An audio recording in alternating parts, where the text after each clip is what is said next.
ამგვარად ხანგრძლივი შემოწმებისა და ხანგრძლივი გამოძიების შემდეგ, მას შემდეგ რაც ამდენი ადამიანი ასე ძალიან დაზარალდა, მას შემდეგ რაც ძალიან ბევრი ცუდი რამ მოხდა ჩვენი ქვეყნისთვის, გამოცხადდა, რომ რუსეთთან შეთქმულება არ ყოფილა. ეს ყველაზე სასაცილოა, რაც ოდესმე გამიგია. რუსეთთან შეთქმულება არ ყოფილა ობსტრუქცია და მოხდა სრული გამართლება. სირცხვილია, რომ ჩვენს ქვეყანას ამის გავლა მოუწია. გულწრფელად გითხრათ, სირცხვილია, რომ თქვენს პრეზიდენტს ამის გავლა მოუწია. გენერალური პროკურორის ბარის დასკვნები უფრო მეტ კითხვას აჩენს, ვიდრე პასუხს იმ ფაქტის გათვალისწინებით, რომ როგორც თავად მიულერმა თქვა, მან აღმოაჩინა პრეზიდენტის ბრალეულობის მტკიცებულებები. ამ ყველაფრის გათვალისწინებით უკიდურესად მნიშვნელოვანია, რომ გენერალურმა პროკურორმა გამოაქვეყნოს სრული ანგარიში და შესაბამისი მტკიცებულებები. სრული გაუფილტრავი ანგარიში უნდა იყოს ხელმისაწვდომი კონგრესისა და ამერიკელი ხალხისთვის.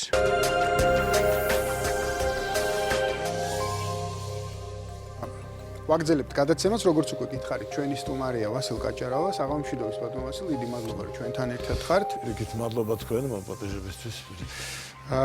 დასრულდა გამოძიება, რომელიც თითქმის 2 წელი მიმდინარეობდა, აგერ მაისში გახდებოდა 2 წელი, რაც ეს 22 თვე.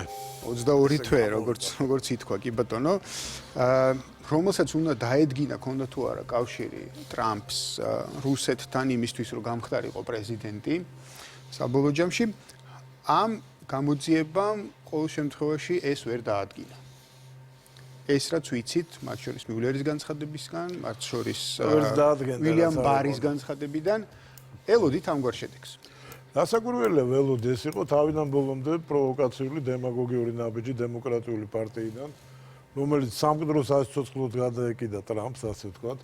ეს 2016 წლის კომპანია იყო ერთ-ერთი ურთულესი და უმძიმესი, ერთ-ერთი ყველაზე დაუნდობელი ალბათ ამერიკის ისტორიაში და ერთ-ერთი ძალიან პრინციპიალური იდეოლოგიური შეჯახება აი ამ ლიბერალიზმს, რომელსაც დემოკრატიული პარტია ფსევდოპოლიტკორექტულობას შეფარებული, ასე ვთქვათ,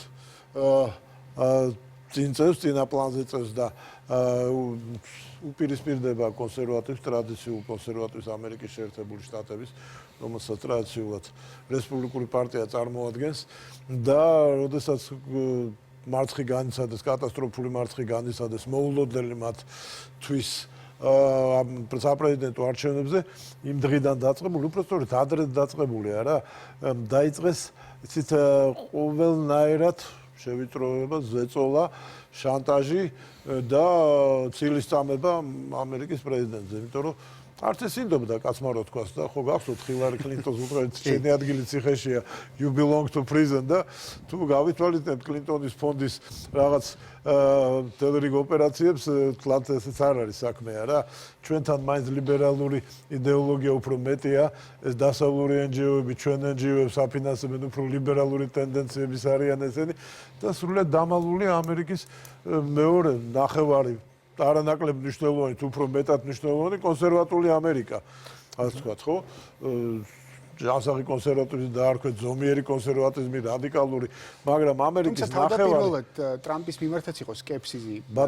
ტრამპის მიმართ რესპუბლიკელებშიც იყო სკეპსიზი. დასაკვირველი ეს არ იყო, იმიტომ რომ პოლიტიკურმა ისტაბლიშმენტმა ძალიან შეირცხვინა თავისი კორუფციით, სუსტი პრეზიდენტით ობამას სახით არა, თავისი სხვადასხვანაირი დემაგოგიური სპეკულაციებით პოლიტკორექტულ ასპექტში და ამერიკისთვის არატრადიციული სოციალური პროგრამების ძალიან ზრდით და უამრავი რაღაცა ისეთი მომენტი იყო ამერიკული ბიზნესის გარეთ გატანით, რომელიც ანგრევდა ამ ქვეყანას და ჩემი საზრით ტრამპმა ვიტყვი ხა წკიბზე მოუსწრო ვერ ვიტყვით, იმიტომ რომ ამერიკა ესეთი ადვილი დასანგრევი არ არის მე მგონი, მაგრამ ნუ ყოველ შემთხვევაში ამ ტენდენციებმა რომელმაც ესე იგი კონსერვატორი ეგრეთ წოდებული ჩუმი უმრავლესობა პოზიცია გააჟღერა ტრამპმა რა.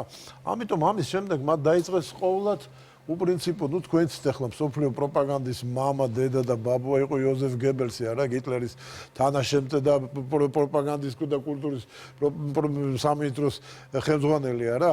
ის ამბობდა, რომ თუ გინდა კარგად იმუშაოთ, ძალიან დიდი ტყვილი უნდა ილაპარაკო და რაც შეიძლება ხშირად უნდა იმეორო ეს ტყვილი.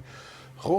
და აი ზუსტად ამ მეთოდით მუშაობენ ჩვენი დემოკრატები. ხა ნუ თქვენც ახლა მე გებელსი არ ვარ და გებელსი უბრალოდ მეთოდოლოგიის სპეციალისტი იყო და მეთოდოლოგია გადის, შენ წინდებს გაყიდი თუ მანქანას გაყიდი თუ პოლიტიკოს, მეთოდოლოგია იყო ესეთი და აი ეს წლების მანძილზე განაარიცოდნენ, რომ ხლისით რაღაცას აბრალებდნენ, რომ აი სრულიად წარმოუდგენელია. ჩვენნაირ პატარა ქვეყანაზეც რამხელას ეწოლას ახდენს რუსეთიდან. რამდენი მართლა გავლენის აგენტები წავს შეიძლება ვიღაცები, მაგრამ მაინც ხო, ესე იგი ვერ წარმართავს და თქვენ წარმოიდგინეთ სოფლიოს ნომერი პირველი ქვეყნის პრეზიდენტი, რომ დანიშნა თურმე პუტინმა. ნუ არაფერში არ ჯდება. დაუბრუნდეთ ამ გამოძიებას და აუცილებლად ასევები და შედგომში ამერიკის კონსერვატიზმის საკითხიც განვარცხოთ, თუმცა ამ გამოძიებას რომ დაუბრუნდეთ თვითონ ეს ბრალდება იყო გარკვეულწილად რაღაცა ისეთ ანუ ძალიან მარტივად რომ ვთქვათ ეს იყო რაღაც რუსეთმა მოახერხა ის რომ ამერიკას დაუნიშნა პრეზიდენტი ხო რეალურად გამოძიება რას ეხებოდა პრინციპში რამაც იქ იყო ბევრი შემთხვევა მანაფორტი დაიჭირეს და ბევრი ასე ვთქვათ ტრამპის ირგვლივ არსებული გარკვეული კომპანიების ხელმძღვანელებიც, თუმცა საბოლოო ჯამში გამოძიებამ თქვა, რომ თქვა უშუალო შეხება რუსეთის ხელისუფლებასა და ტრამპის კამპანიას შორის არ ყოფილა. აი თქვენი კომენტარი ამასთან დაკავშირებით რატო ხდებოდა, თქვა ეგეთი ბრალდებები თუ კიდევ ერთხელ ვამბობ, ამ კაცმა როცა მოვიდა არჩევნების შედეგად, არა, ყველა თავისი დანაპირების შესრულება დაიწყო და ხდება ძალიან დიდი აი ორიენტაციის ცვლა ამერიკის პოლიტიკაში. ძალიან დიდ გავლენას კარგავენ დემოკრატები, ლიბერალები, სოციალისტები ემატებიან ახალი ძალა, არა, ამერიკაში წარმოიქმნა რაც არაბუნებრივია ამერიკისთვის თუ ევროპისთვის ეს ნორმალურია სოციალ-დემოკრატია. ამერიკისთვის სრულიად ახალი. რატო მაგალითად თუ გავიხსენებთ 40-იანი წლების, 30-იანი წლების, ასე ვთქვათ, დიდ შეთანხმებას მაგალითად, რომელიც ამერიკის, ანუ სახელმწიფოს მხრიდან მასიური ჩარევა, რომელმაც ვთქვათ დაძლილა. ახალი კურსი, რუზველტის ახალი კურსი. ეს იყო New Deal. გეთანხმებით, New Deal. ეს იყო კრიტიკული სიტუაცია, ქვეყანა კინაღამ დაინგრა მაშინ ამ დეპრესიის შედეგად და თქვენ სწორი ბრძანდებით. ფრანკლინ რუზველტს ხან კომუნისტობას აბრალებდნენ, ხან სოციალისტობას. რაც ამერიკელისთვის ეს იგივეა, რომ აი რა ვიცი, ხა დედა შეაგინო რა, მაშინ ესე იყო. ეპოქები აი როგორც 50-იან წლებში ორი ვალდებო ორი ის იყო ბრალდება ამერიკაში არა, ან კომუნისტი და ჰომოსექსუალისტი. აი ამ რაღაცა თუ დაგაბრალებდე, დაღუპული იყო შენი პოლიტიკური კარიერა. 30-იან წლებშიც ესე იყო და რუზველტზე გაბრაზებულები ხან კომუნისტობა, სოციალისტობა აბრალებდნენ. მაკარტიზმის ეპოქა. ნუ მაკარტიზმის ეპოქა, რთული ეპოქა, ესე მარტივი არ არის, იქ რასაკვირველია, უარყოფითი მოვლენა იყო, მაგრამ ნუ ანტიამერიკული ქმედებების შეჩერებისთვის მაგან თავისი როლი ითამაშა. თუმცა რასაკვირველია საბოლოო ჯამში ადამიანის ამერიკელთა უფლებების დაცვის მიზნით მაკარტიმ თვითონ დაარღვია ადამიანის უფლებები და იმიტომაც მოიცილა იგი ამერიკის კონგრესმა და სენატმა.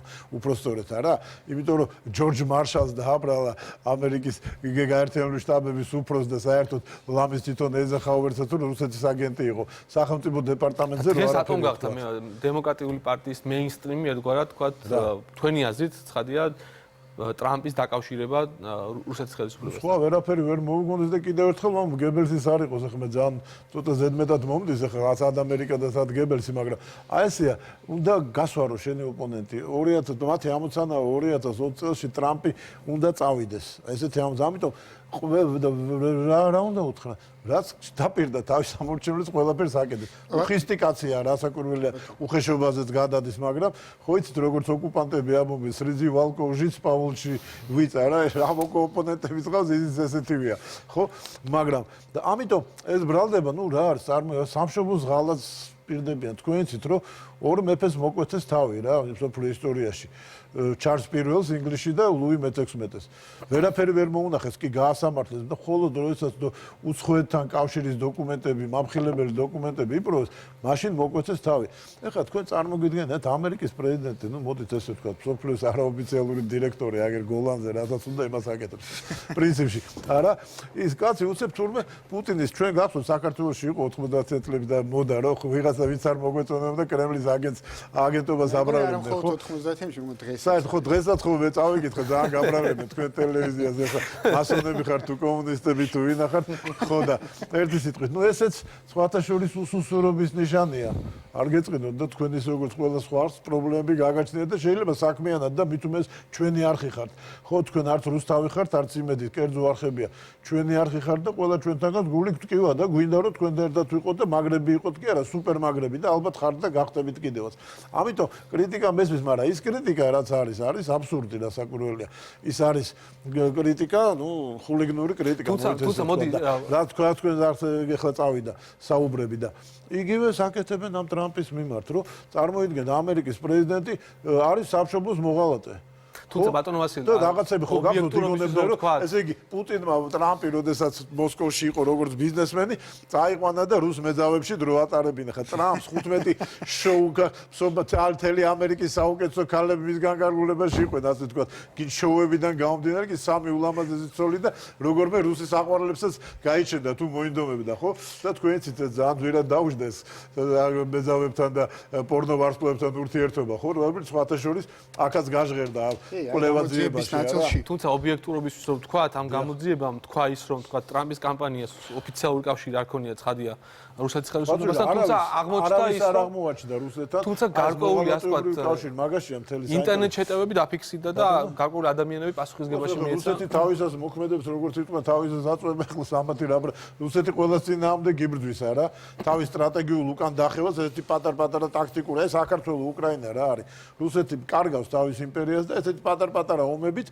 იგრძელებს თავის აგონიას რომ აქეთ შემოგიწევს რომ მე ცოტა დამოხრუჭდეს ეს ყველაფერი და ჩვენ ვართ ამის მსხვერპლი ერთ-ერთი სადღაც იქ ხო და ეხლა ნუ ამერიკაზეც ხო ხედავთ ეხლა ისე გათამამდე მოდი რბილად რო თქვა ვენესუელაში მიძვრებიან ეხლა კაი სირიაში და რაღაცა კიდე შეიძლება რაღაცა აპატიონ და ჩაიფარწყოს მაგრამ ამერიკა ჯერ მონორ დოქტრინა არსებობს მე ამერიკა კუბა ერთხელ გამოცადეს ამერიკელებს ვენესუელაში მაგათ ვინ გააპარპაშებს და ესეთ ყველანაირ ავანტურაზე მიდის ეს კაცი რა ასე რომ ნახოთ ბატონოს მნიშვნელოვანი არის ერთ რაღაცა რომ ნუ თქვენ ძირითადად ვსაუბრობთ ეს პოლიტიკურ ამერიკის პოლიტიკურ ცხოვრებაში ლიბერალების მიერ შექმნილ განწყობებზე მაგრამ აი ეს რაღაცა ეს ანტიტრამპიზმი და ასევე ვთქვათ ტრამპისა და რუსეთის ასე ვთქვათ ურთიერთობაზე რაღაცა განწყობები ასევე ყალიბდებოდა დასავლეთის კულტურულ ცხოვრებაში ხო ამაზე რაღაცა აუბრობდნენ იქ რა ინტელექტუალები მეცნიერების გარკვეული ნაწილიც ეჭვის ქვეშ აყენებს ასე ხო და მეცნიერები დიდი ნაწილი რა ეს იდეოლოგიური ბრძოლის ნაწილია თუ რა გასაკუთრებული ეს დიდი იდეოლოგიური ბრძოლის ნაწილია რა თქვენ იცით ესეთი ძალიან კარგი ცნებაა რა პოლიტკორექტულობა რომელიც ადამიანის უფლებებს იცავს აქეთ იქით მაგრამ როდესაც პოლიტკორექტულობა დიდ ბიზნესად გადაიქცა რა როდესაც პოლიტკორექტული რა ქვია იდეოლოგიის საფარველქვეშ დიდ რა ქვია თანხებს ანაწილებ რა სხვადასხვა უმცირესობების სხვადასხვა ჯგუფებზე სხვადასხვა სოციალურ პროგრამებზე რაც რესპუბლიკელებს არ უყვართ ხო თავის დროზე რეიგანმა ჩამოჭრა უამრავი პროგრამა ეს კაციც იმას ლაპარაკობს ხო აი ესეთი მიდგომა ცოტა უხეშად რო თქვა ხო ეს ლიბერალები ამბობენ რომ ჩვენ უნდა დავეხმოთ და რაღაცა ჩვენი სახელმწიფო რასაც ცდილობს ასე თუ ისე რაღაც ხატაკებს ფული გამოუყოს და რაღაცა რა თუმცა რეიგანის არ იყოს და სხვა რესპუბლიკელების ყველაზე კარგი სოციალური თქვენ სოციალური მუშაკებზე საუბრობთ და რა ცოტა ყველაზე კარგი სოციალური დახმარება ისაა რომ ეს სოციალური მუშაკები უმუშევარი დარჩენ და ასე ვთქვათ ნუ იმ სოციალურ ასპექტში თორე ოჯახის ძალადობას და ყველაზე კარგი სოციალური დახმარება სამუშაო ადგილის შექმნა და ეს გააკეთა რეიგანმა და ამას აკეთებს ტრამპი ხო არასოდეს შავკანიანებში აი ხო ეხლა რომ ამბობენ ანტისემიტი არისო თქვა გამოვიდა პრემიერი ისრაელის ასეთი მეგობარი ნათანიახუ თქვენ უბრალო კაცი ხო არ გონიათ ასეთი უმნიშვნელოვანესი სახელმწიფოს ლიდერია თან რამდენი ხანია და სავსებით გულახდილა თქვა რომ თქვენნაირი მეგობარი ისრაელს არ ყოლი ამ დროს ამერიკა არის ისრაელის ყველაზე დიდი მოკავშირე და მხარდამჭერი ხო და რამდენი სიკეთე ახსოვს ისრაელს ამერიკისაგან არა და ესენი მაინც კიდევ ერთ ანტისემიტებს აბრალებენ ტრამპს ახლა შეიძლება ხო და აი ესეთი ლოგიკით მიდის ტრამპის რუსეთთან ღალატი ესეთი ლოგიკით არის თურმე სექსისტი რასისტი კაცი თავის სამშობლოს იცავს უკანონო ემიგრაციისაგან და მექსიკის საზღვარზე ხდება რა ქნა ესე მოხდა ხო კანადის საზღვარზე რო ყოფილიყო კანადის საზღვარს გააძლიერებდა რა ეუნებიან რასისტი ხარ ახლა ყავისფერი მექსიკელები არ მოგწონსო ყავისფერი მექსიკელები შავკანიანი ამერიკელებს ამდენი სამუშაო ამდენი სიკეთე არასოდეს არ მიუღიათ რაც ეხლა იღებენ ამ ამერიკის ადმინისტრაციის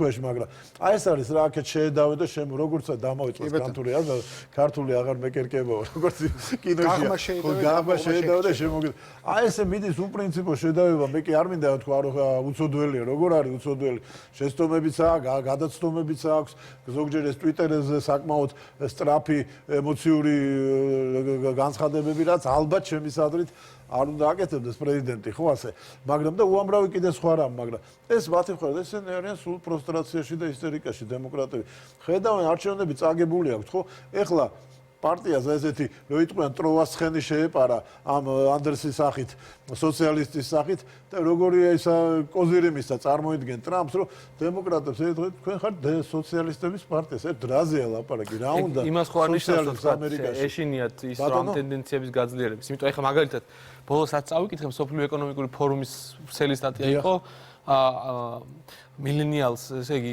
ახალგაზრდები, რომლებიც 1000 წელს ახალგაზრდები ამ ტენდენციაა ძლიერი, თქვათ ამ სოციალისტური მემარცხენე იდეების გაძლიერების. თუმცა ცხადია ეს არ უკავშირდება მხოლოდ გარკვეულ პოლიტიკურ კულტურებს, არამედ ეს უკავშირდება სისტემას. მაგალითად, ეხლა წეგან ვახსენეთ რუზველტი.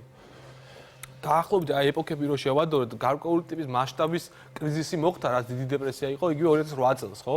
იგივე რაღაცა გლობალ ის თქმა მინდა ეს ტრამპი მაგალითად, რამდენად შეგვიძლია მივიჩნიოთ როგორც ტრადიციული ამერიკული კონსერვატიზმის პირმშო, არამედ გარკვეული გლობალური ტენდენციის ნაყოფი. იმიტომ ეხლა მაგალითად, ეხლა გამახსენდა 2016 წელს კონსერვატორი ამერიკელი ინტელექტუალის დევიდ ბრუქსის სტატია, სადაც ის ამბობს, რომ ტრამპი ეს არ არის კონსერვატიული ჯგუფების ასე ვთქვათ პროდუქტი, არამედ ის უპირისპირდება თავად კონსერვატიულ ჯგუფებს და ის არის გარკვეულწილად პოპულისტური ასე ვთქვათ გლობალური ტენდენციის ნაწილი, რომელიც იმიტომ არის პოპულარული, რომ ისტაბლიშმენტი ჩამყაღდა ასე ვთქვათ, რა ისტაბლიშმენტი როგორც კონსერვატიული, ასევე ლიბერალური. და რამდენად შეგვიძლია მივიჩნიოთ ტრამპი როგორც კონსერვატული პრიმშო და არ როგორც პოპულისტური თქვა ტენდენციის ნაყოფი. ვიცით ახლა პოპულიზმის ელემენტი უხვადა აქვს ახლა და პრინციპში კარგი პოლიტიკოსი ცოტა პოპულისტიც უნდა იყოს რომ გააგებინო შენის, მაგრამ პოპულისტი ცუდი რომ მაშინაა, როდესაც შენ ლაპარაკ ყბედობათ აქცევ და არასრულებ ამ პირობებს როგორც ზოგიერთი ჩვენი თანამემამულე პოლიტიკოსი და არა მარტო ჩვენი პოლიტიკოსი და უდიდესი ნაწილი მთელ მსოფლიოში, ხო? პოპულისტი, მაგრამ როდესაც პოპულისტი თავის დაპირებებს ასრულებს, იგი უკვე გამოდის ამ პოპულისტის ნეგატიური იმიჯიდან. მე მგონი, ხო და ეს კაცი ასე თუ ისე უმრავლესობას ასრულებს თავის დანაპირებებს, მათ შორის დააბრუნა წარმოება ამერიკელებს. თქვენ ხო იცით, რომ რაც არ უნდა მნიშვნელოვანი იყოს, უიტყვე საგარეო პრობლემა, მათ შორის გოლანი და რაღაცა საბოლოო ჯამში აინტერესებს რა ხდება ამერიკის ეკონომიკაში. არჩევნებს წყვიტავს, ნუ ეს ორჯერ ორია ყოველ შემთხვევაში, დღემდე ეგრე იყო, არა? არჩევნებს წყვიტავს შიდა ამერიკის შიდა ეკონომიკური მდგომარეობა. ამ კაცს აქვს ძალიან დიდი წარმატება, იმიტომ არიან ისტერიკაში, რა უნდა დაუპირისპირონ. ვერაფერს ვეუბნები, ხო, პოპულისტს უძახიან და ნუ კაი დაუძახე, მაგრამ რაც თქვა, გააკეთა საერთაშორისო ურთიერთობებში რაღაცებს წარმატებებს მიაღწია ესე არა და ნუ იმის მოსვლა მინდოდა, USA ქუდი რომ არის წითელი ქუდი, მაგრამ დამავიწყდა ამ ტრამპს. თუმცა ის რასაც ტრამპი უპირისპირდება, ეს არის თავად ამერიკის მიერ შექმნილი წესრიგი. ხო, მაგალითად, ეხლა ტრამპი ძირითადად დაპირისპირებაში არის ამ საერთაშორისო ინსტიტუტებთან და ძირითადად მისი ასე ვთქვათ თეზისი არის ის, რომ არა საერთაშორისო ინსტიტუტებთან ამერიკამ თავად უნდა მიიღოს დამოუკიდებლად განყოფილება. იცით რატო? ჩემის ეს ხო რაღაც ორმაგი ჩემის არის და ახლა ილიკო ილარიონივით რო არ გამომივიდეს ახლა იაპონია მეუთის ხუთში მიწის ქვეშ იმდენი და ზვიტის ზემოთ ორი იმდენიაო. ჩემის აზრით ახლა და თქვენ გახსოვთ ცოტა უხეშად რო ვთქვათ ჯორჯ ბუშ უმცროსმა ხო ძალიან რო იტყვიან ბევრი ძალიან უაღრესად გააქტიურა ამერიკის პოლიტიკა აი ამ 11 ნოემბრის სექტემბრის ტერაქტის შემდეგ ამერიკა გამძვინვარდა და ნუ ყოველ მხრივ იქნევდა ამ თავის იარაღს და გადაუარა ყველა საცა შეიძლებოდა და არ შეიძლებოდა ხო და ნუ მათ შორის დიდი შეცდომას დაუშვა ერაყში შესვლით ხო რაღაცა მე მგონი ახლა მაგრამ ამით და მე ამის ანტიპოდი გახდა ობამა რომელიც ნუ ახლა პოლიტიკოსი რა საიდან გაჩნდა უცებ ნუ მაგარა და ნიჭიერი კაცი რაღაც აქეთ იქით მისმა ფერმას კარგი როლი ითამაშა იმიტომ რომ ამერიკელებმა ჩამოირეცხეს ეს რასისტული ასე ვთქვათ ცოდვები გერმანიაში თვითონ უყვარდა ძალიან ეს თავისი ნაცისტური ცოდვების ჩამორეცხვა უნდოდა და ახლა გადაგვდა ძალიან კარგი ისეთ ნიჭიერი კაცია მაგრამ ნუ მოდით ახლა რო ვთქვათ რომ სუსტი პრეზიდენტი იყო იმედია რასიზმში არ ჩამეთვლება ჯორჯ ბუში უმცროსი სუსტი პრეზიდენტი იყო და ბევრი სხვა გინ თეთრი გინ შავკანიანი და გინ აზიური წარმოშობის კიდევ ვინ მოვა ხო ამიტომ და აი ეს რაც იმ კაცმა დათმო პოზიციები მე ხშირად ვიმეორებ ახლა ვოლ-სტრიტის სტატია იყო ესეთი რომ აი ობამა ასე რომ ასრულებდა ვოლ-სტრიტი საკმაოდ ახლა არ არის თლათ პროტრამპული და ობიექტური სერიოზული გაზეთია ტრამპმა გადააქცია ამერიკა ქვეყანად რომლის იგნორირება ყველას შეუძლია ხო და მართლაც იმდენ რაღაცა გაებო ამ ურთიერთობაში სხვა ორგანიზაციებთან ყველგან დათმო მათ შორის პუტინთან ყველაფერი არა ხო გახსოვთ როგორ ეჭუქჭუკებოდა ეხა დამაცადეო არჩევნები ობამაზე ამბობდა ყველგან ტრამპი თქვით და იმიტომ ბატონო არა ტრამპი თქვით და ხო შემეშალო ეგ როგორ შემეშალო ბუდიში ხო ჩვენთანს არ ვაპატიებ ამას ხო იცით ხო ტრამპი და ობამა როგორ ავიღე მაგრამ არა ნუ ობამაც ეხლა საინტერესო პიროვნება იყო ნიჭიერი რაღაცა დახვეწილი ხო და უზარმაზარი პლუსები მაგრამ ნუ დიდ პოლიტიკაში რაღაცა გააკეთა რაღაცა ვერ. ეხლა უხეშად რო ვთქვა, ანუ ესე იგი რაც ბუშმა გადაამლაშა, ამან გადაამლაშა უკვე უკან დახევის პროცესში და ეს წყვილად კი არ წარმოიქნა. ეს ამბობს, მოდით ცირა, რაღაც კი მეწველ ძროხასავით იქცა ეს ამერიკა. ყველა იყენებს ამ ამერიკას და ფაქტობრივად იგნორირებას უკეთებს. მისი მოკავშირეები ნატოში, ხო? საფრანგეთი, გერმანია მათ შორის ჩვენ რომ ნატოდან არ შეგვიშვეს. აბა ერთი საბჭოთა პერიოდში ყოფილიყო და ამერიკას რამე ეთქვა და გერმანია საწინააღმდეგო რას იტყოდა. ესეთი ბევრი რაღაცა მოხდა, არა? ამ ერთი წამი დავამშვიდე და ამიტომ ეხლა ამის დაბრუნება მოინდომა ამ პრესტიჟს და თქვა რომ ჩვენ მეწველი ძროხა არა ვართ, მივცემ და დავახმარებთ იმას, ვის ჩვენი ერთგული მოკავშირეა და ვისაც ერთის მოკავშირეობას გვეფიცება და მეორე გადაკიდებულია პუტინთან და ხო შესთავაზა გერმანელებს. მოდი ჩვენგან იყიდეთ გაზი და რაღაც ენერგია. ეხლა ამერიკელები ჭკვიანი ხალხი იციან რომ 20 წელიწადში ეს ენერგია აღარავის არ დაჭირდება, ხო? ყველაფერი იცვლება და თუ მანამდე დარეზერვებული ქონდათ ეს დაკონსერვებული ნავთობი, გაზი და ყველაფერი ეხლა ყიდიან და ასაღებენ და ასაღებენ. ხო? ეხლა წეუნებიან რომ ჩვენ იყიდეთ, ხო? ხო ამბობთ რუსეთი მტერია და გაშანტაჟა და მე მოყიდით, შეიძლება ცოტა უფრო ძვირად, რატო არ ყიდულობ? და უამრავი ესეთი. ბატონ ვასილ, მოდი დაუბრუნდეთ გამოძიებას. დიახ. 25 მილიონი დაждდა გადასახადის გადამხდელთა ფული სხვათა შორის 25 მილიონი. ხო, თქვენ კიდე უფრო მეტი გაქვთ 50 მილიონი. არა, 25 მილიონი დოლარი დაждდა, ჩვენ ლარი გვაქვს. აი, ხო, მიულერზე კარგად ვერ ახარწლად, მაგრამ მაინც. ხო. კი ბატონო, თან მეორეს მხრივ ძალიან მნიშვნელოვანი იყო ეს 25 მილიონი, იმაში დაიხარჯა რომ საბოლოოდ თქმულიყო რომ არც არაფერი არ მოხდა. ნეგატიური ინფორმაციაა, ხო? კი ბატონო. მოდით ასე ვთქვათ, მიუხედავად იმისა, რომ გამოძიებამ ამ ნაწილში ტრამპის ვთქვათ ურთიერთობა და ტრამპის გარემოცვის ურთიერთობა რუსეთთან ვერ დაადგინა, ასე თქვა, მიულერმაც ასე თქვა, არა, ჩემს მიულერია. შტირლიცი გვაკლია კიდე. ის მიულერი ფედერალური ბიუროს ხელმძღვანელი იყო 12-13 წელი, უსერიოზული კაცია და ისეთი წესიერია, რომ ამერე იყოს დედამისსაც დააჭერინებს თუ არასდროს მოიქცა უჩივლებს. იყო ასეთი ფრაზაც, რომელშიც იყო ესეთი რამე, რომ ტრამპმა გამოძიებამ ასევე ვერ დაადგინა ის თუ რომ ტრამპი ხელს უშლიდა თუ არა გამოძიების პროცესს, მაგრამ ვერც უარყო საბოლოო ჯამში ასეთი ნათქვამიც იყო. ამასთან ერთად უნდა გავითვალისწინოთ, რომ ტრამპის გარემოცვიდან რამდენიმე ძალიან დაახლოებული ადამიანი დაისაჯა ამ გამოძიების ფარგლებში, ხო? მისი იურისტი მაგალითად მანაფორტი, მაიკლ პლინტის საკითხი ყველაზე საინტერესოა, იმიტომ რომ ის დაისაჯა ზუსტად ინფორმაციის დამალვისთვის, ასე რომ ვთქვათ, ხო? რამდენად შეიძლება აი ეს საქმეები, რომლებიც აი ეს მისი გარემოცვის პასუხისგებაში მიცემა გაგრძელდეს და რაიმენაირად ტრამპამდე მივიდეს თქვენი აზრით? იცით რა, ვერ მივა რა, რაიგე რომ მისულიყო აქამდე მივიდოდა, მაგრამ დარწმუნებული ვარ 2020 წლის არჩევნებამდე ამის ტირაჟირება წაგაგრძელდება. ეხლა დემოკრატები კიდე მეორე სისულელს ცოტა უხერხულია აპატიეთ, ცოტა ისე გამოსა. მეორეს ამბობენ რომ ეხლა თელი ტექსტი წაგვაკითხეთ. როგორ ეხლა ის ტექსტი რომ მოეტყუებინა ბარს ეხლა იუსტიციის მინისტრს ეს მიულერი გაჩუმდებოდა და არ იტყოდა სიტყვაზე, არ იტყვის ამას, ეს ერთი. ხო ესეთ სისულელებს საბავშვო ბაღში ხო არ არიან არა? მაგრამ ესენი ამ ეხლა სრული ტექსტი წაგვაკითხეთ. კი ბატონო, წაიგეთ. ბარის ნათქვამი შინაარსით მიულერმაც გაიმეორა, ანუ უბრალოდ პირველ მიულერმა თქვა. ხო და ნუ მაგას ვამბობ და მით უმეტეს ეხლა ამ ბარს რომ რაღაცაები დაემალა პრინციპიალური მომენტები და რაღაცა ხო იტყვიან ესეც გამოჩნდებოდა. კი ბატონო, ეხლა წავა ერთი კვირა, ორი კვირა ლაპარაკი იმაზე რომ აი მთელი ტექსტი გააცნობენ ამ მთელ ტექსტს. მე იმ მთელ ტექსტში რასაკვირველია თქვენი თქვის აიყოს ვიღაცა რაღაცა მე-15 მე-20 კაცი რაღაც ცოდული იქნება და ის გამოჩნდება იმას დაატრიალებენ. მე რა მიკვირს იცით აი პოლიტიკოსები ეხლა მოდით ესე ვთქვათ რა გარკვეული ნაწილი ძალიან უზნეო ხალხია ამ პოლიტიკაში. გარკვეული ნაწილი ყველაზე ვერ იტყვის ერთად დაიფაროს.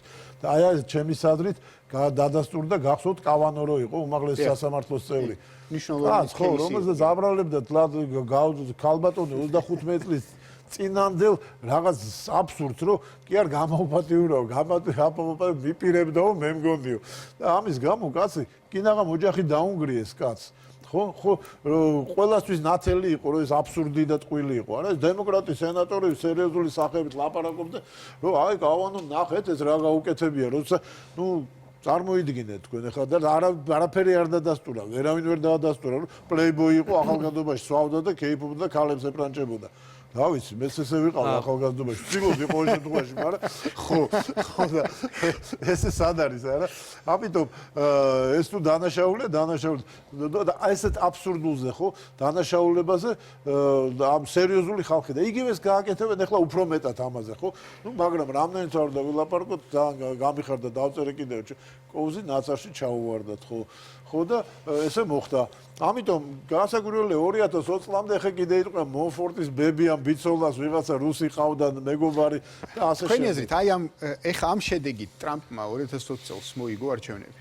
ნუ ჩემის აზრით უნდა მოიგოს ახლა არ ვიცი ახლა კიდევ ერთხელ ის საოცარი არჩევნები წავა რასაკვირველია მთელი ლიბერალური ოპოზიცია ესე წოდებული რომელსაც დიდი ადგილი აქვს ამერიკაში და დიდი როლი რაზე ამას საუბარი თავისი მუჭკუა ნასწავლი უკვე და გამობრძმედილი რომ 3 წელი არაფერი არ გამოდის რაღაცას მოიფიქრებენ არ ვიცი ამ სოციალიზმს რას უზავენ მაგრამ ეს როგორც ძალიან კარგი სატოპკე აუწიეს რა ტრამპს რომ იტყვეს სოციალიზმი დაგაბრალებ რა და სოციალიზმი გითხარით რაც არის ამერიკელების დღეს უკვე ისე აღარ არის როგორც უწინ მაგრამ მაინც ხომ არ ბერნი სანდერსის ფენომენს თუ ხო და ბერნი სანდერსის ფენომენი ხო და მაგაზონ ბერნი სანდერსის ფენომენს დაიხვევს ხელზე და იტყვის რომ აი ძმაო გინდათ ეს სოციალისტი არჩევანი ჩემს ხო და რატო არ უნდათ ბერნი სანდერსი და რატო უნდა ტრამპი ამერიკელი არ არის ამერიკა სოციალისტისთვის შექმნილი ქვეყანა სულ სხვა პირობებზეა შექმნილი სულ სხვა ისტორიული ბექგრაუნდი აქვს ხო სულ სხვანაირი ეკონომიკა იქაც კაპიტალიზმია საფრანგეთში გერმანიაში და ამერიკაში მაგრამ თუ ჩაუკვირდებით სულ სხვანაირი კაპიტალიზმია ამერიკული მაგრამ ბერნი სანდერსს ყავს მისი მხარდამჭერები რომელსაც ახალგაზრდობაში მე თანასწორ უფრო მეტ სოციალურად სამართლიან გარემოში ეგ არის მთელი დემაგოგია სააბასო კომუნისტებიც მაგას ლაპარაკობდნენ მე არაფერს არ ამბობ რეალურად ხო ეხა ჩვენ როცა ვიყერებ ხო და მე გააკეთეს გულაგები და რაღაცეები ხო ხადრ ვასილ ეხა რეალურად მიდის გიტლერის მაგას ისიც ხო სოციალისტი იყო ნაციონალ სოციალისტები ეგ არის თანასწორი დიახ იქ არა მე ახლა არ ვადარებ ბუნებრივია მაგრამ ისე აი პოლიტკორექტულობა აბა წამოგცეთ ერთი რამე სიტყვა მე მონაგონია კომუნისტური ცენზურა ამათ რომ ცენზურა აქვს ეგრევე შარს მოგდებენ ვეღარ გაგიხუმრია ვერც მეგობართან ვერც ქალთან ხელზე ვერ გიკოსნია გალეჯუ და მეგობარ და ვერ ჩახუტები შარს მოგდებენ ერთი რაღაცა მაგრამ ის რომ სოციალიზმს ეძლევა ფართო სოციალური ლეგიტიმაცია დასავლეთში გამოწვეულია ლიბერალიზმის კრიზისით რასაც ასევე თქვენ არა ლიბერალიზმი კონსერვატიზმი ხო არა მაინც და მაინც ლიბერალიზმის კრიზისი რაც ევროპაში ქვია ლიბერალიზმი იმას ამერიკაში კონსერვატიზმი ქვია ხო ცნებები სხვადასხვა ხო არა დასავლეთში დასავლეთში და ევროპა არის სოციალისტური და ევროპას უხდება სოციალიზმი მეც მინდა რომ საქართველოს ავსტრიასავით სოციალისტური ქვეყანა იყოს ან შვედეთივით მაგრამ ამერიკას მოდი ჩვენ ჩავშალოთ ეგ საკითხი და რაც კითხავთ როგორც კიდევ ერთხელ ჩვენ მაგ საკითხს ახლა დღეს ვერ იყო კატასტროფა ამერიკისთვის მაგრამ მე მართლა ბევრი რამე შეიცვალა ახალი კურსი მოდი ასეთი რამე და ახლა შეიცვალა კი სოციალიზმის რაღაც თანასწორობის სახელით კეთდებოდა მთელი საკონცენტრაციო ბანაკები და თანასწორობის სახელით რა ვიცი ეხლა მაგ საკითხს ვერ გავაგზავნებთ მინდა საბოლოოდ კითხოთ ძალიან მემარჯვენე პოზიცია საბოლოოდ მინდა კითხოთ ცხადია პოზიციას საბოლოოდ მინდა კითხოთ რომ ამ გამოძიებამაც თანასწორ ბოდიში კანონის წინაშე უნდა იყოს და არა ყველა თანასწორად ვერ იცხოვრებს ვერასდროს ზოგი უნიჭო იბადება ზოგი იდიოტი ზოგი ჭკვია რუზველტის ტრადიციებს ახლა ამდენად შეგვიძლია რეალურად სოციალიზმი ვუწოდოთ ახლა ეს არის ჩვეულებრივ კლასიკური სოციალიზმი მოდით საბოლოოდ რომ ვთქვათ ბოლო კითხვა მინდა დაგისვათ ამ შემთხვევაში ჩვენ დღევანდელ გადაცემაში ამ კვლევამ ასევე ახსენა მაინც რომ მიუხედავად იმისა რომ ტრამპს და მის გარემოცვას არ ქონია რუსეთთან არანაირი შეხება რუსეთის მხრიდან მათ შორის დაადგინა თუ რა ტიპის ჩარევებზე იყო საუბარი ამ ასე ვთქვათ არჩევნების დროს რამდენად მნიშვნელოვანი იყო ეს ჩარევა ამერიკის შეერთებული შტატების არჩევნებზე და რამდენად ლეგიტიმურია შესაბამისად აი ამ ჩარევის მასშტაბიდან გამომდინარე საუბარი იმაზე რომ რუსეთს ჰქონდა ბერკეტი ვთქვათ გადაეწყვიტა ამერიკის არჩევნების ბედი რა ვიცი ცით მე მგონია რომ ეს გაზვიადებულია ისევ და ისევ პოლიტიკური კონიუნქტურიდან გამომდინარე აბა ეს რო არ ეთქვათ მაშინ ამ ხელ ამბავს ვერ ატეხავდნენ ხო რასაკვირველია ხა რაღაცა ცდილობდა ესე Russia Today და რაღაც არის არხები რომლებიც მუშაობენ ინტენსიურად არც მალავენ და არაფერი ხო ამ ხლა რა გამოდის ცით რომ რაღაცა ტროლები რაღაცები რომ ეს ამერიკის მოსახლეობა არის იდიოტებისგან შემდგარი და ნებისმიერ შენიღბული რამოდენიმე ვებგვერდი ამერიკის იმას აქვია სოფხედველობას შეცვლის ხო კი, გავლენას ახდენს და ჩვენზეც ახდენს, ხო, ჩემზეც რაღაცებს რო კითხულობ და გული გისკდება ხანდახან ჩვენს იმაში ეთერში, ინტერნეტ სფეროში, კი ბატონო, მაგრამ ესე არ არის, ასეთი გავლენა არ აქვს ამას, ხო? და გამოჩნდა კიდევაც. იქ თვითონ ის შეცდომა ხილარის სტაბში იყო, ხილარის აპარატში მათ გადააჭარბეს თავი, მათ არ შეაფასეს ეგრეთ წოდებული ჩუმი უმრავლესობის პოზიცია ვერ შეაფასეს. ხილარის ეგონა რომ CNN-ი და მასმედია მისი რო იყო, არჩევნებსაც მოიგებდა და ამ კაცმა თქვა რომ მასმედია თქვენთან დიდი ბოდიში თქვენ არ გეხილოთ, რომ fake news-ები არიან, ხო? და რაღაცები და უმტკიცებს 2 წელიწადია სხვათა შორის საკმაოდ წარმატებულად. ესეც ისტორიული პიროვნება, პირველი პრეზიდენტია, რომელმაც გაბედა. მასმედიამ დაღუპა თქვენიცით ნიქსონი, რომელიც ალბათ იმსახურებდა ვოტერგეიტის. მასმედიამ გააფუჭა რა ქვია არჩევნებში ჯორჯ ბუშ უფროსი 92 წელს და ასე დიდი ძალა აქვს, ხო? და მეოთხე ძალაუფლებაა, მაგრამ კიდე ერთი ძველი სპეციალობაც არის ხოლმე რაღაცა. როდის რანაერად, ხო? და ვინ დაიწყოს მასმედიის განდიდება ამერიკაში, მაკრეიკერები 1900-იან წლებს რო წამოვიდნენ ჟურნალისტური გამოძიება ამერიკელების მოგონილია. კარგი, დიდი მადლობა ბატონ ვასილ. ამ ნაწილში მინდა რომ ძალიან დაგეთანხმოთ, რომ ძალიან სერიოზული პრობლემაა დღეს მასმედიის წინაშე დასახული და ტრამპის მე მახსენდება ყოველთვის ერთი ძალიან მნიშვნელოვანი ელემენტი, როდესაც სულ პირველ დღეებში, როდესაც ის პრეზიდენტი გახდა, მისი ვიზიტის ცენტრალური სადაზვერვო სამსახურის ოფისში. სადაც მან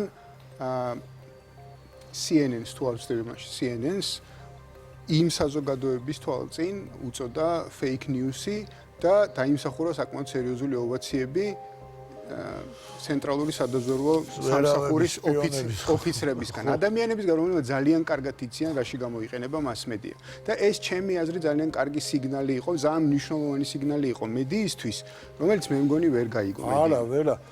აღარ იციან, აი დაუკვირდით, თქვენ დაუკვირდით, ხა მე აღარც უყურებ უკვე CNN-ს, იმიტომ რომ ესეთი მხარე მე არ წარმომიდგენია, ნუ ჩვენთან არის ორი საათი, როგორც სხვა ნორმალურია, იმიტომ რომ ანუ ამერიკულ პოლიტიკურ კულტურაში ნორმალურია ის, რომ როგორ იდეოლოგიური განაწილება არა. მესმის, მაგრამ Fox News-ი ხო ამათადიდებს. სოფლიო მასშტაბის ტელეარხი ხარ, ხო, გადიხარ მთელ სოფლიოზე, ესეთი აშკარა მხარე არაობიექტური. ბოლოს და ბოლოს ამ ტრამპის ულამაზეს წოლს გარეგნობას და ჩაცმა დახურვას ასე უწუნებენ ახლა ჩვენი პრეზიდენტი უნდა გადავიდეს. უწუნებს ვიღაცები რაღაცა ჩაცმა დახურვა და ეს ხო მესამე ხარისხოვანია და მით უმეტეს როგორ მე ქალბატონს არ გახსოვთ ეს მომენტი რო იყო ფლორიდაში რომ მიფრინავდნენ და მაღალქუსლებიანი ფეხსაცმელებით გამოვიდა ეს ქალი თეთრი სახიდან ჯდებოდა ვერტფრენში. მერე ვერტფრენიდან უნდა გადამჯდარიყო თვითფრინავში და მერე ჩაფრინდებოდა ფლორიდაში. სადაც ჩაიცვოდა უკვე სპორტულ ფეხსაცმელს. ეს ჟურნალისტებმა ხო ძალიან კარგად იცოდნენ. მე ვამბობ ისე სასაცილო მომენტია. ამაზე ატეხეს საერთი ამბავი ფლორიდაშიო იმ გაჭირვებულ ხალხთან მაღალქუსლიანი ფეხსაცმელებით მიდისოდა. დანარჩენზე რაზეა საუბარი. კი ბატონო, დიდი მადლობა ბატონ ვასილ, რომ იყავით ჩვენი სტუმარი.